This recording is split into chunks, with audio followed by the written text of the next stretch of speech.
Well, welcome. Tonight is a special night. I never thought when we first came here years ago when we were going to do one show that we'd ever do a number, and especially a number as high as this is our 500th show.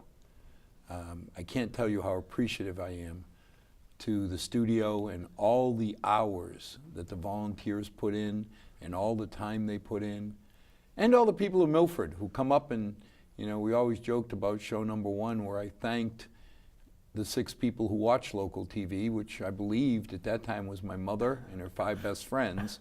And how many people in Milford keep coming up saying, I've got 7 or 8, or I think the last number, we were up to 10 or 11 people watching.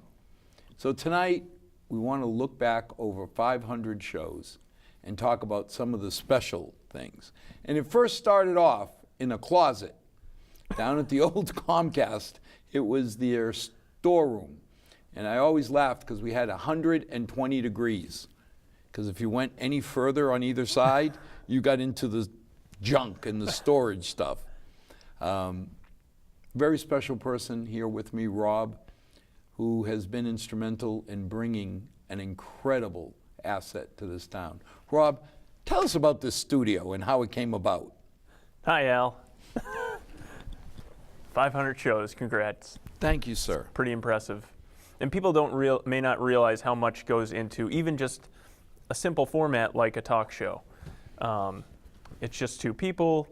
It seems pretty easy. Someone hits record, but there's much more to do than just that. And you did thank the volunteers, and that's a big part of what we do here. And we couldn't run without the volunteers and the members that get involved. So just because you have this one show that maybe looks simple on the outside, what's going on to make it in here, to make it happen, to get it on the air, there's a lot that goes into that. And because you have brought yourself in here and made it a point to make a show 2-3 times a week, then we have volunteers, we have students, we have young kids, older people that want to learn. We have Liz. Yeah, and we have Liz who trains these people and gives them the opportunity to work on your show. And really, I need to thank you for continuing to do a show and sticking with it. And for 500 episodes, that's just amazing. So well, I would like to thank you. You don't need to thank me. Radar. Yeah. You know, anybody who ever watched MASH, that's Liz. Before we finish a sentence, she's wheeling in what we need. Right. When I go to make mistakes, she'll already tell me, don't think about it, you're doing it this way. Yeah, I may pay the bills here, but Liz keeps the place running. And then Daniel makes sure that the right shows run at the right time. And every once in a while, I get the little note from Daniel saying, you realize that you want me to start broadcasting on Sunday, and you're not taping till Tuesday. Yeah, Daniel has the pleasant task of deciphering your hieroglyphics of a schedule. It's an ancient form to be able to interpret what you put down on paper, but it's pretty impressive how you manage to schedule your shows with the tapings. And on top of that, you're flying back from China half the time or some other place around the world. You seem to never stop. I know you don't get any sleep, but you're just very driven in what you do in all aspects of your life, and it's very. But the Daniels, impressive. the Liz, Michaela, we'll see Michaela later on. They just make it easy. Sure, yeah. I mean, I show up. Liz got everything set. She did steal my comfy chair because she said I slouched too much, and all of a sudden, when I wouldn't stop slouching, my chair disappeared. But thank you. Thank you to everybody that makes this show so easy to do. Well, I'll throw it right back at you. Thank you, because without your show and without other people coming in and using the facility, we wouldn't be here. You know, we could build anything we want, but if people don't come and use it, it doesn't matter. And if you haven't come down, I encourage everybody, come down, look at what you're paying for. It's an incredible studio. When Paul Revere built our old studio, the equipment he put in as he carried it on his horse after his ride was state of the art back then. Well, let me talk about that really quickly. So the town did a great thing in realizing that, you know, the selectmen and everyone who was involved on the initial committee in figuring out how to get the nonprofit of Milford TV set up, because before the cable company, the cable access station was in the hands of Comcast. And, you know, they're a business. They're going to put their money where they need it, and they didn't want to put a lot of money into that studio. And I have to give credit to Andy Anderson, who is the manager over at that studio. Oh, he kept it going. He kept it going with very little means. Also, he was nothing but a complete gentleman when I was taking over. And everything happened so fast, I didn't quite comprehend what was going Sure. on. And he did not have to be so pleasant with me, because essentially we were taking his job from him. And it was an unfortunate situation, and he handled himself very nicely. And he did help me out, kind of teaching me about the ways of Milford. And I think one of the funniest things that we had a conversation about early on is like, all right, are you from Milford, Rob? I'm like, no. Are you Italian? No. Are you Portuguese? No. You're not going to do well here, Rob. And 5 years in, and I still have a job. So I'm glad everyone embraced Milford TV. And has come in and used the facility, and now we're expanding to Studio B, and we'll have a grand opening for that. But it really starts with you. I mean, you are the flagship show of Milford TV. That just means I'm the older. Hey, if you're here first, you know, good on you. But that was. This could be one of the last shows we do in Studio A. Let's hope, if we can get everything completed over there, yeah. The green screen, the multi-camera, how many years I bugged you saying, Sure. We want multi-camera. And now we have a whole new studio, so we can have pictures of Milford in the background. Yeah, the new studio is pretty impressive, and I hope you'll use as much of the capabilities as possible. Well, we have shows already scheduled in January, so we're hoping they roll into the new one. Now, I know you have this list here, and you want to set this thing up, but we need to thank you. And in order to do that, we need to give you something. So this is a presentation here. Jake, put the thing back on there, sorry. Quickly and carefully, so it's kind of a delicate present. But Caitlin and Jake are gonna roll this in, if we can go to the wide shot here. And if one of the cameras can swing around, and if we can get it into the light a little bit. Now, Al, don't look yet. Okay. Keep pushing it forward. Yeah, that's good, I guess that'll work. Right there is fine. All right, and here's your cake. And you can stand up, turn around here. Now, if you'll see, if we can get a camera in here tight, and let's get a shot of Al, too. I love it. So this is your cake with your 6 loyal viewers watching your show. And go ahead, Alyssa, you can get any angle you need there. How fantastic. My sister made this cake for you. This is incredible. It's completely edible. There's a lot of fondant, so if you have diabetes, watch out. But it's... I could not ask for something better. This is incredible. Your 6 loyal viewers right there. Go ahead and get in tight there, Alyssa, and show the detail. The problem with my sister's cakes is, and get a shot of Al on the TV. Al, if you look at the screen as Alyssa zooms in there, and look what you have on the bottom right-hand side there is your coffee cup. Can you see the Dunkin's? There it is, yeah. So you got your Dunkin's coffee cup. She even put the coffee in. Yeah. That's incredible. So yeah, the problem with my sister's cakes are they're a little bit too much like a piece of art, and no one wants to eat them. I was going to say, you think I'm going to cut that up? I know, No. really. So it's kind of like a trophy and a cake all in one. That's But wonderful. it is edible, chocolate vanilla, so enjoy that. It weighs you about so 40 much. pounds, so good luck getting it home. No. But there you go. Incredible. There's your 500 episode. Thank you, and thank your Well, thank sister. you. Could not ask for something. No, this place would not run without your show and you getting involved and all the stuff you've done here. And Could not ask for something better. Thank you. Okay. All right. We So- can wheel that off and we'll eat it later. Or maybe Yeah. we can fit it maybe beside him for the rest of the show. That might be cool. It's hard to be a guest and like a director at the same time. Watch the Well, the carpet good news there. is Liz can Let's- cut and edit. And Oh, wow. We figured out Caitlin is really strong. Yesterday I she lifted a guess. couch. It's pretty impressive. why don't you slide the cake right down here?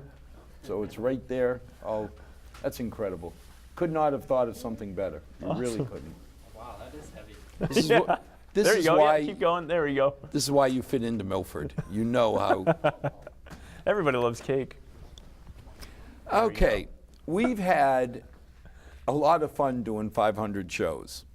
And I tried breaking it up into half a dozen different areas. The first one has to be our very first show. Many people remember Dave Morganelli and how special of a person he was. Started the farmers market. Started the farmers market, just an all-around nice guy. Yeah, really was, yeah. On the FinCom, he was just taken from us way too early for such a nice person. But we want to show a clip of our very first show, because that was supposed to be the only show. It was set up to go over all the articles of town meeting, because we felt guilty. We were spending back then $70-some million of people's money. And people who watch it on TV have no idea, because it always seems to go so smooth, how much discussion has gone on for the 6 months prior. So we decided to come down to the studio, do one show, and that's when I laughed and said, I do want to thank the 6 people who watch. And I thought that was my mother and her 5 best friends. And then I was amazed at how many people came up and said, I'm one of the 6, or you got 7, and it just kept growing. I think you have more than 7 now. I think it's at least in double digits. So, first clip we want to show you tonight was of a very special person, Dave Morganelli, well remembered. And of course, Bill Buckley, who was a selectman at the time. Let's not forget him. Roll the clip. Okay. So now let's talk clip number 2. Oh. Okay, clip number 2. I'm just saying clip number 2 so that when you have the edit, you'll know where it belongs. No, that's good. That's good. It's helpful. Okay, that works then. I just wanted to let you know it's clip number 2. That is really heavy. So Rob, let's start. Rob, we've had a lot of shows that deal with politics. Yeah, we have. I mean, we've had our local politicians who run for selectmen, school committee, and even Tim the Voice now does election night. And I think that's critical, because 28,000 of us know Milford's the center of the universe, but we still got those 6 billion to educate. Sure. So the Boston stations don't come in and interview our candidates. And yet, selectmen, the school committee, they have a profound effect on our lives. So we started with interviewing selectmen. And then we've had some of the Massachusetts politicians. And if you can remember some of those. No, actually, it's great. We always see Kennedy in here. He's in here all the time, Joe Kennedy. And Dick Moore, actually, we still have his signature on the wall from the citation that he gave us from the state on our initial grand opening. So we always remember Dick Moore around here.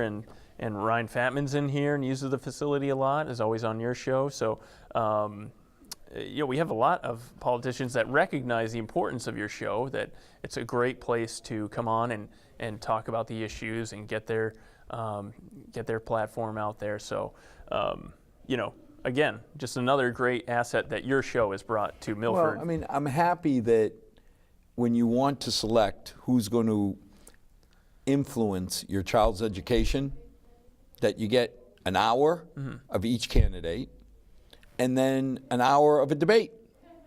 And people have come back and said they don't mind doing the debates because we don't try and gotcha. Yeah, I mean, I'm jumping ahead, but I'll give you credit for getting the 2 sides of the marijuana debate and the casino debate. I think those are probably the 2 biggest topics. And I'm ruining your whole run. No, it doesn't matter. No, but you think about it. It's very political. Those were the most politically hot topics, the marijuana. Yeah. And I'll give credit, because you had people who were incredibly passionate. You know, Dawn Nero put her heart and soul into the topic.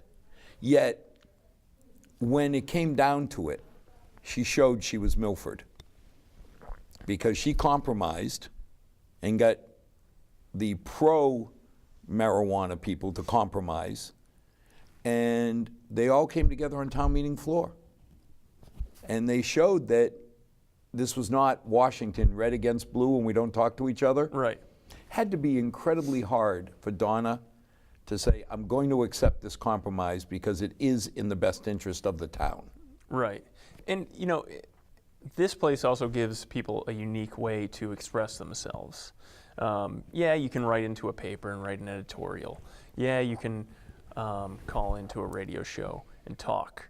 But when people see someone sitting there talking passionately and debating with someone else, and we give them that forum, I think it adds a little bit more to the discussion. But it was pleasant because you had the pro side, I mean, people whose businesses were on the line. Right.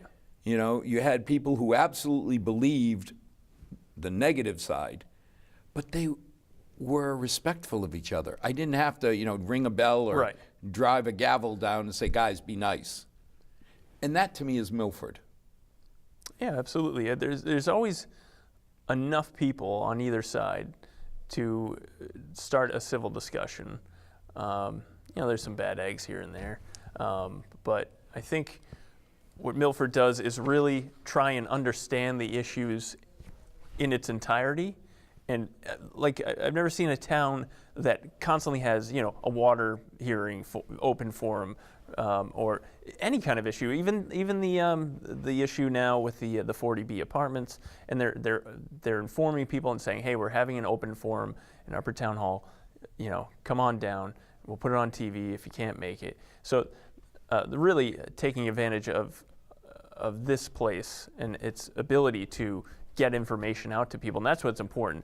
Freedom of speech, getting information out to the public, that's really the cornerstone of America. And that's Milford. And Milford TV, essentially. But we don't turn down anyone.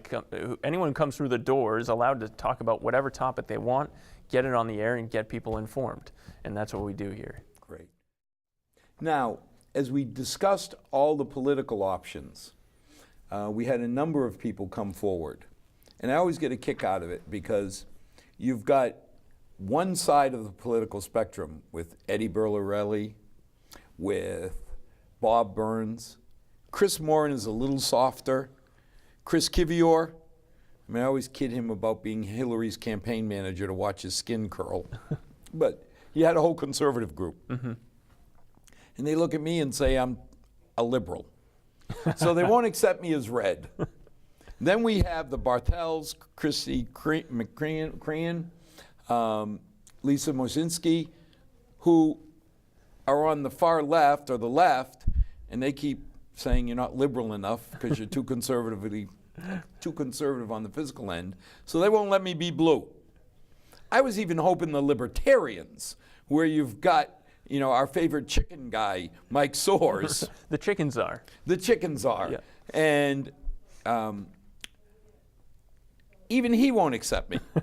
So I've decided a long time ago, and young Joe Kennedy laughed at me once. He said, you're claiming you're purple. I said, red won't have me, blue won't have me. Mix them. That's He says, perfect. I know it's not political. And even Mike Schiavi doubts this, but he says, it's because of Holy Cross. Well, that's why most of your cake is purple. Yes, I saw the purple. I love it. So we'll show you some clips because I love these shows. Whether it's the right, the left, it's the same topics. I hear the same arguments, only in one case, evil is the Democrats. The other case, the Republicans are Satan. So somewhere in the middle, it's kind of like I'm watching Fox and CNN, and then I figure somewhere in the middle of them is reality. There's no black and white, there's no gray, there's just purple. Future. Today we're lucky. We have the head of the Finance Committee, David Morganelli. Nice to be with you, Al. Thank you for coming. And one of our illustrious selectmen, Bill Buckley. Thank you. Thanks for Illustrious. inviting me to the debut show. The first show. Illustrious is the operative word there. Well, I think what we'd like to do is just talk about finance tonight. See where you think we are, where we're going, what are some of the options, you know, because there's always different roads we can travel. I'm not sure it's fancy, but it is revenue. And the revenue that you make is through your salary. The revenue the government makes is through taxation. And taxation is the investment people make in the services they want back from government. That's the nature of what it is about. When it is a legitimate cause, people do get together. There's, you know, we've had the program that Tony Brenner and his wife ran for so many years, still going on to help somebody out. The program that And now this time, we want to talk about some of the programs that our governor wants to bring to our state. Governor? Nice to see you, Al. Nice to see you again. Thank you for having me back. Glad to have you here in Milford. Thank you. Why don't we just start your programs? Well, we've proposed a strategy to accelerate the growth that we've had in the Commonwealth, the job growth. We've done relatively well coming out of recession, faster than most other states, and faster growth rate than the national growth rate, and that has a whole lot to do with the cuts we've made that have enabled us to invest in education and in transportation. Why don't you introduce yourself to people? Everybody should know you, but there may be somebody who doesn't. I hope. We've got an office right here in Milford. It's Congressman Richard Neal. I'm going to say, you're here all the time. I spend a lot of time here in this part of the congressional district. I certainly enjoy it, and the response over these many years has been terrific. Why don't we start with an introduction of our future Lieutenant Governor? Of course. Well, Al, I'm really happy to be here, and a shout out to Will, too, and his family, always showing me a good time around here in Milford, which is really in my backyard, given that I grew up here in Worcester County. Shrewsbury is my home area. So it's very nice to be here to just have a discussion about this upcoming election. Tim Murray, Lieutenant Governor of Massachusetts, former Mayor of Worcester and Worcester resident, Worcester County resident. It's great to be back with you and back in Milford. that it's a question of balance, and it's a question of trying to address current needs, but also with an eye to what's down the road as well. I'm sure you're going to have, I think you have some people scheduled down the road to come on your show and talk a little bit, but right next door to us, over in Mansfield and Foxborough area, there's a special election for Jim Timmelty's seat. He resigned to become the treasurer of Norfolk County. So I think the Republicans are actually going to pick that up. We'll get the lucky number 7. Why don't we start with introductions? Hi, I'm Mike Soares. I'm a registered Republican, part of the Milford RTC, but I have strong libertarian views. Good evening, Al and Mike. My name is Mike Schiavi. I'm a registered Democrat, but I kind of look at all the views, make objective decisions based on them. I'm Arthur Segalia, and I'm a registered independent, and I lean very strongly towards the conservative libertarian end of the spectrum. In how none of the hospitals, no one was ready for this when it happened. Nobody was ready for these overdoses when it happened, in how it was happening to rural kids in suburban communities, you know, like Milford. But we spent as a society, Al, more money in 2014 on Halloween costumes for our pets than the federal government did on access to legal services for civil legal services. So, do you know how silly that sounds? Yeah. So tonight we're going to have some fun. We're going to talk about the world from a liberal view. And as I say, since I can't be red or blue, I stay purple, kind of in the middle, walking down the center. Why don't we start with some introductions? Sure. Hi, I'm Christine Crane, and I'm the chair of Drinking Liberally in Milford. I'm Carolyn Barthel. I'm a resident of Mendon, Massachusetts, and I'm delighted to be here.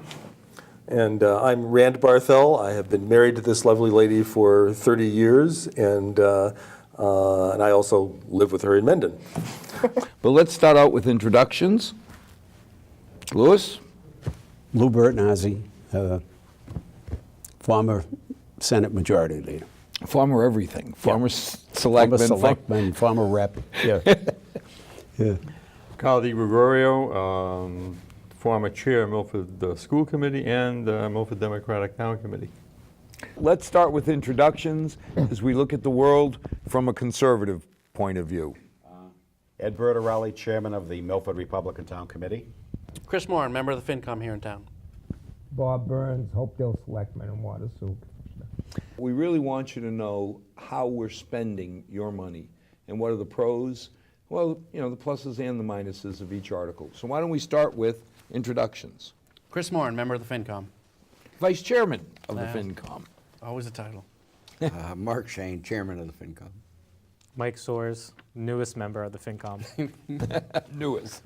I'm Amy Leone, and I'm a mental health counselor here in Milford, and I'm really here as a resource. Someone who, works in the community on substance prevention and with many addicts, and, really just wanted to be here based as a resource based on my experience.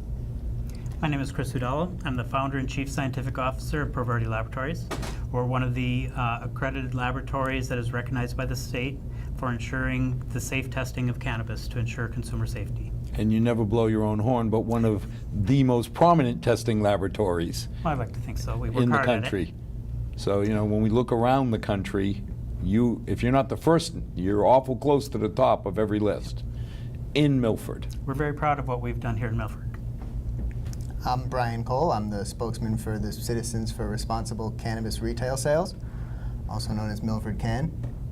Our position essentially is that we are urging people to vote no, and we believe that cannabis would be better served regulated the way that alcohol is currently regulated in town.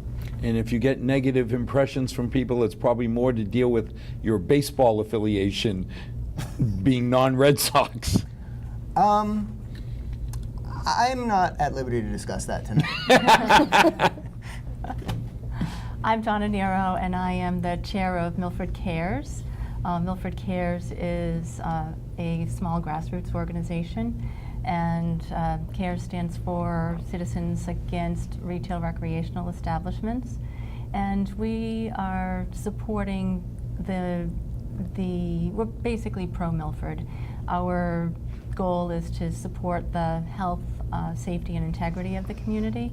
So a lot of our members have long-standing roots in town, and Milford has a lot to offer.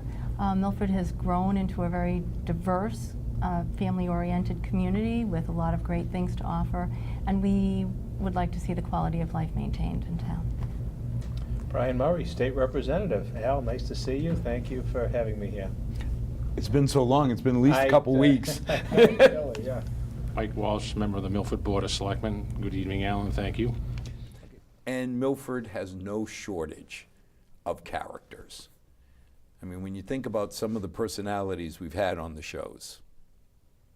Oh, I mean, one of the biggest characters, I think, in the Milford area that I met on one of my first days here, there was nothing here. This place was empty. No walls were up. It was all just a dream.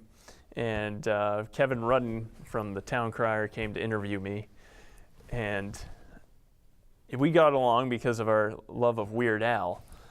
But I was thinking, this guy's nuts. I mean, he's all over the place. He's an interesting character, and I knew that Milford would be filled with people like this, with a lot of energy, passionate about topics, and he's definitely one of those people. He always cracks me up. He's a real character for sure. But some of the other people involved, Reno is on the list there. I see him a lot, and you can't do anything but appreciate the work he does in Milford. He's always on some kind of a committee, the trail is just a real asset to the town. And again, I'm probably jumping off. Well, no, but places that I shouldn't be. But the trail, I use the trail all the time on my bike, a longboard, and we'll go out there and get beautiful shots of the lake. And this show proved that Ed Thompson was a real human. Because up until the show, so many people believed WMRC, since it cut to New Mexico for 80% of its day, that Ed was just a voice from New Mexico. And you'll see a clip in a second when Ed showed up on the show with his Rasta hat. There was a character. But you got people like Al Holman, who now at least we know Milford News, because otherwise we wouldn't see. And the Town Crier is a great asset, and a very dedicated paper as well. There's this thing going on with other newspapers where they're kind of local, kind of not, and not going to point any fingers or anything like that. It's just a thing that happens in a lot of areas, and there's some great writing in it. But what's nice about the Town Crier is that when you open it, you know it's always going to be Milford. It's Milford. Yeah. And you start laughing because you have some of the elder statesmen Lou Bertinazi, Carl DeGregorio, and even Mike Nofri took time to come on the show and explain to us how the town meeting is run. And Mike is a character. Mike is a very interesting character because of the way he runs town crier with an iron gavel, and I just love when he he shuts people down on the podium. It's my favorite part of the town meeting because there's not very many favorite parts of a town meeting, but if it has to be something to watch during a town meeting, just watch Mike and how he conducts the meeting and how he shuts people down when they go on too long or get off topic. It's hilarious. And then you have, the love of so many people's lives, Jen Walsh. Oh, she's amazing. She What deserves she all the does accolades. to take care of our kids is amazing. And we even got her sidekick, Alexis, to come on, Yeah. who runs the bistro, coaches Special Olympics. It's wonderful to see people with such passion. And I tell people all the time, I've worked in other towns, I've lived in other towns. I've never seen, especially the high school, the way they treat the Special Olympics kids, the best buddies, just with respect. They make them part. The things that she is doing and getting these kids to realize that these people are as much a part of the community as anyone else, getting them involved in programs and just acceptance. What she does is unmatched. So who better than the person who's been running the town meeting for, if I say how many years, I'll get in trouble. But let's start with an introduction. Well, I've been town moderator for approximately 43 years. Prior to being the town moderator, before my serving as town moderator, Tony Allegretz, who was a selectman previously, worked over in Draper Corporation. And before that, Roy Lovell, who was the editor of Milford Daily News years ago. And before that was John Curran, Paul Curran's dad, who ran it for many years. I think I've surpassed him in service, and probably I'm in 43 or 44 years I was going to say, we're approaching the Portuguese picnic and the mayor's ceremony. So with us, we have the ex-mayors of the Prospect Heights, the current mayor of the Prospect Heights, and Madam President of the Portuguese Club. Thank you. Why don't we start and introduce yourselves? Well, I am Tony Gonzalez, the current mayor of the Prospect Heights. And I'm Joe Lopes. I was a mayor in 1971 at the present time. I guess I'm the longest serving active mayor in the Heights. And I'm Anna Perez, and I'm the current president of the Milford Portuguese Club. And I am Joe Honestchuk. I was mayor in 1975, bicentennial year. Had the honor of being the mayor at that time. Well, why don't we start with Jennifer Walsh, Milford Special Olympics. Chris Wardrop, coaching for about 5 years now. Alexis Correa, coaching Special Olympics. Joe Morrill, athlete of the Special Olympics for about 5 years now. And when I say special, you look around, and we always talk about the center of the universe and what we offer. Really proud to say there is no town around in the area that has a Jen Walsh. Well, actually, they all do, because they all share ours. But every time we go somewhere, it's amazing when people say how much Milford offers. Tonight we have two guests with us. Why don't we start with introductions? Alberto, how are you? If anybody who just maybe moved here or crawled out of a cave doesn't know Dino, I think it's now, what, 30 years? Yes, 30 years, yeah. 30 years at the helm. And? Mark Shane, chairman of the Finance Committee. For the first time, we're going to see that there is a face to the voice on WMRC. Al, good evening. I'd like to introduce Mr. Ed Thompson. Al? He exists. Yes, I do. Yes, live and in the flesh.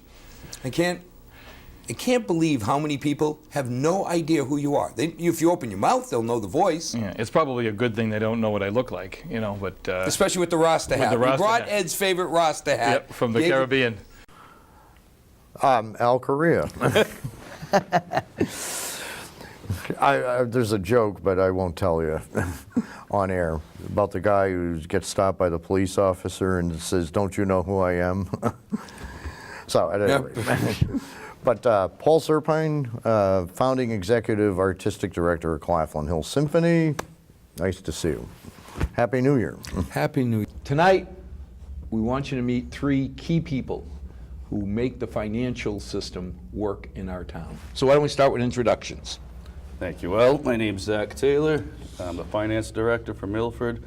I'm in my 7th year now. Can't believe it. Having so much fun. It's been flying. Started my career off in the CPA world, preparing taxes, doing audits, and that got old real fast, doing 60, 70 hours a week.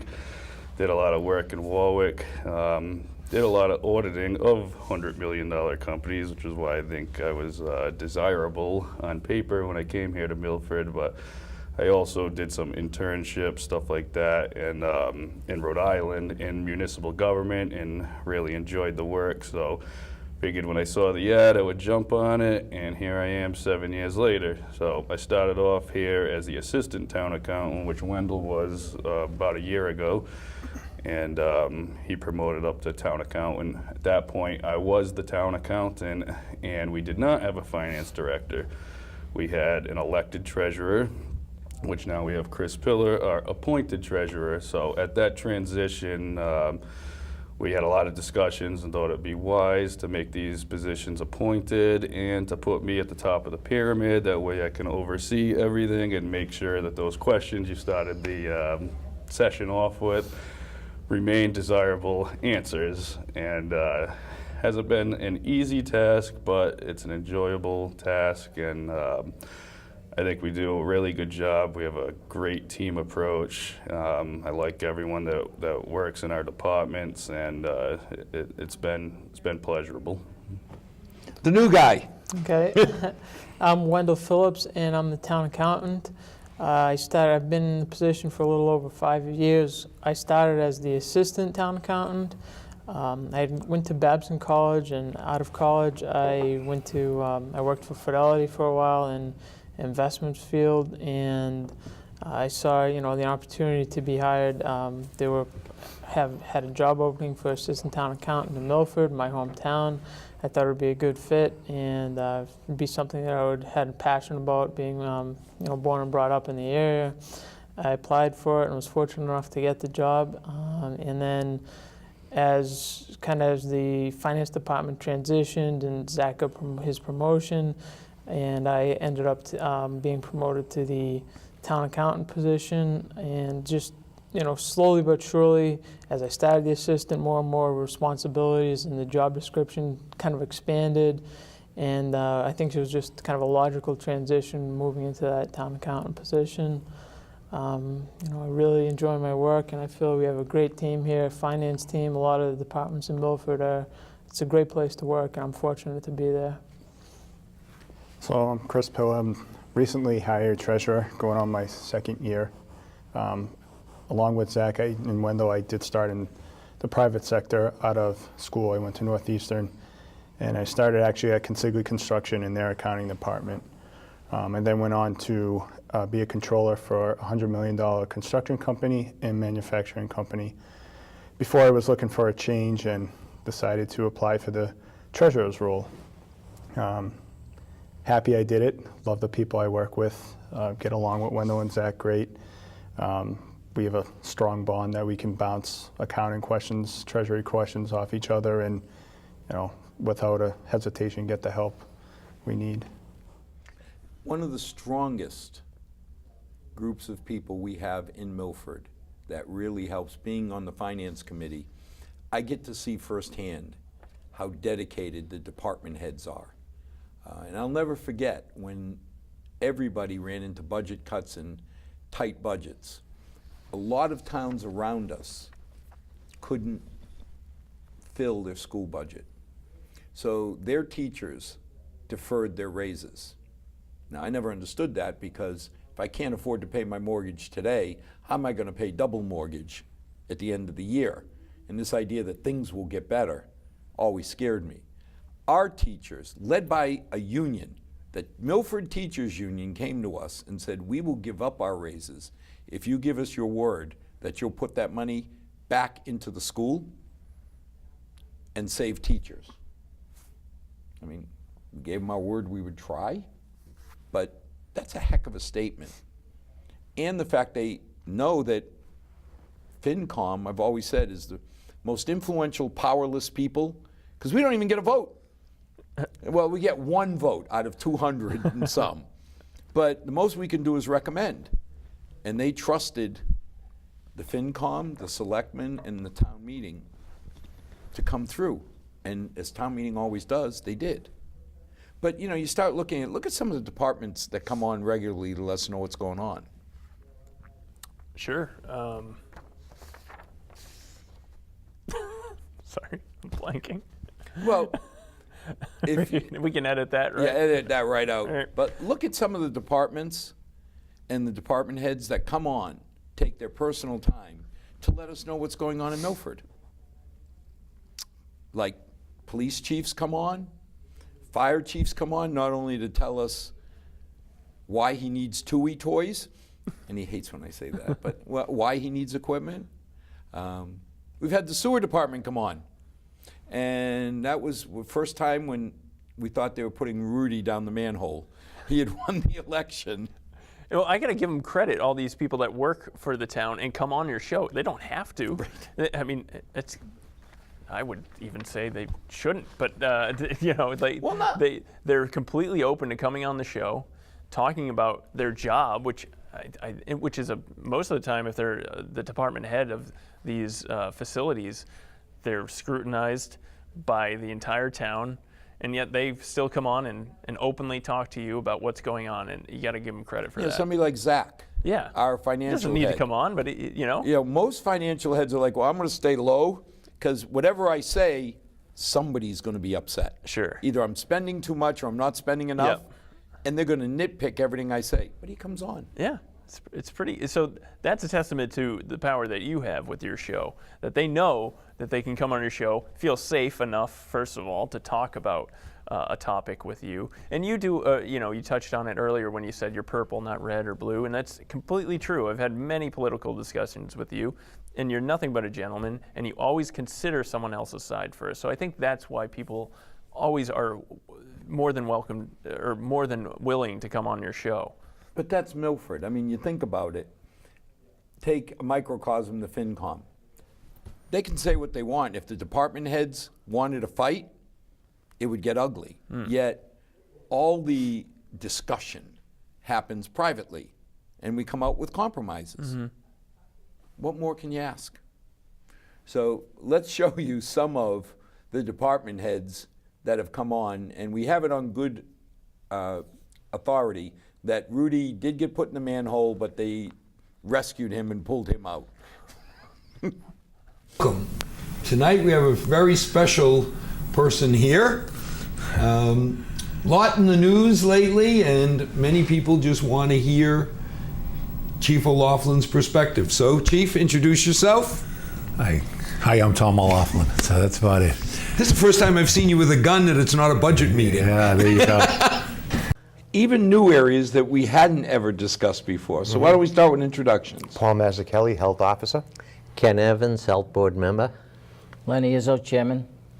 So now the chairman's the baby of the group? Yes, sir. And I always get a kick out of the youngest serving member of our Board of Health is, how many years on the job? 35 years old today. 35 years. But let's start with introductions. John Manini, Director of Operations, Milford Sewer Department. Rudy Leoch III, Sewer Commissioner. Thomas Morelli, Sewer Commissioner. Rick Sinadella, Sewer Commissioner. That's 5 words. That's more than we got out of you last Yes, time. that's it. Why don't we start with an introduction? Hi, I'm Scott Crisafoli. I'm the Highway Surveyor for the town of Milford. So, Chief, let's start with an introduction. Hi, Chief Bill Toohey of the Milford Fire Department. I've been on the job, let's see, Chief DiPaolo hired me in January of 1983. So it's been a long, not long, it went by actually fast, but it's been 32 years so far, so. But now, just like we introduced Ed Thompson as a real person, our own radar, the person who really puts the shows together, organizes everything, makes sure that everything comes together the right way, and steals my chair when I slouch too much. Liz, say hello. Hello, Al. How you doing? one section that you were so important in putting together was the medical review. I remember when you came and said that my intro was a bit tired or old. You were so polite. We still got the typewriter effect there and everything, you know. Well, I was totally flipped out when one of the kids came and said, that analog printer sound. I was like, what is an Then it dawned on me. They never grew up with typewriters. Typewriters were gone by the time they were born. But absolutely impressed, amazed. Because you went all over the place to get the... Well, you actually helped us out a lot when you wanted to redo that open. We actually, if you remember, RJ was in the studio much more often than he is nowadays. And we actually you arranged, what was it? The eye doctor, Dr. Goodman? Yes. You arranged for us to actually watch a procedure, and they gave us permission to actually go in and film everything that afternoon. So we got to film everything from start to finish. And then you went to the emergency room with Jeff Hopkins. So we got a lot of footage and a lot of B-roll, so we could create that nice new open for you.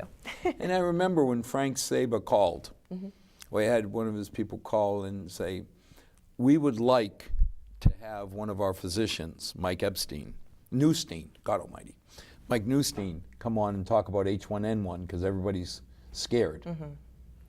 And we kept saying, but only 6 people will watch. And then that grew to where now we have 80-some medical shows. You have quite a few. You know, I mean, everybody from Jeff Hopkins, you know, when they first were in the ER, to the new Tajma Hopkins emergency room, having Uncle Phil, Sarah McCauley, come on and talk about what he faces recruiting physicians, having Ed Kelly come on to talk about the challenges of running one of the best run hospitals in Massachusetts, and then all the topics that nobody wants to talk about. Like, I know we had a piece with Bellucci. You know, the female anatomy isn't exactly something that people always like to talk about, but he was spot on with a lot of you know, everything that was going on. You know, those are the shows when you talk about things like ED. No old man wants to talk about not being able to salute or pee on demand, period. You know, as women grow older, they don't want to talk about the effects of lower estrogen on different aspects of their life. And having everything from, you know, dealing with prolapses, and finding out that it's normal.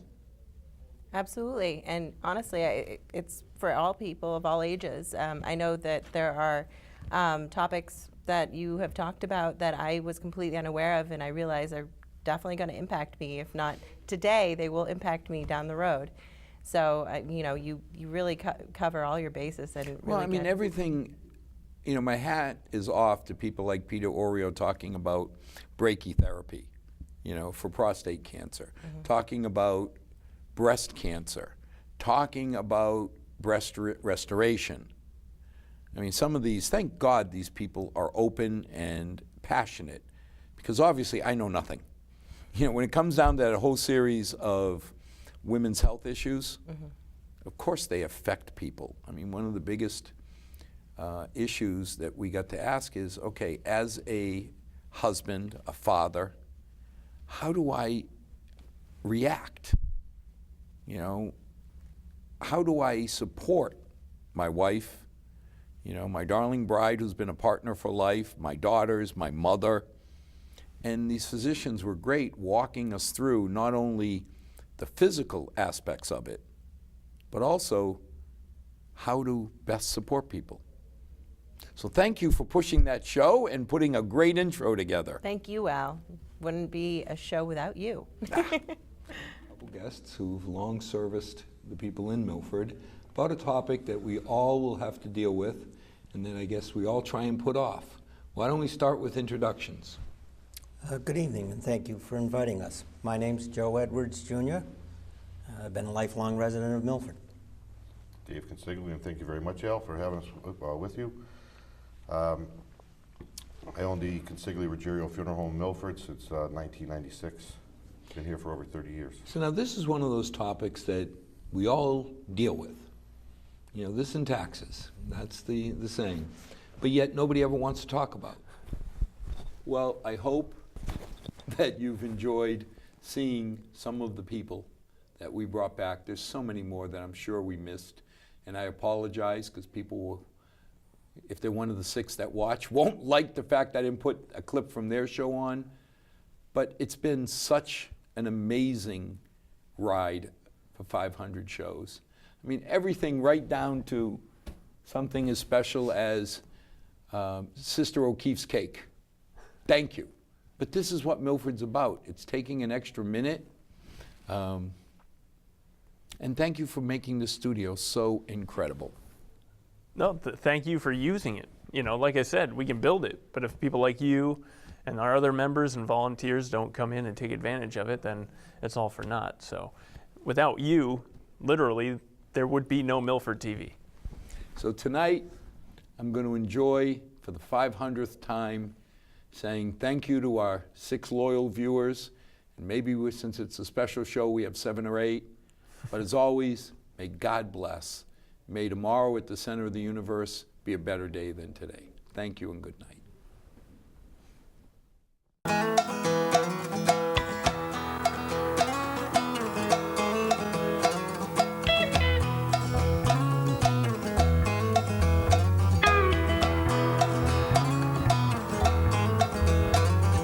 Not too long since I've been home.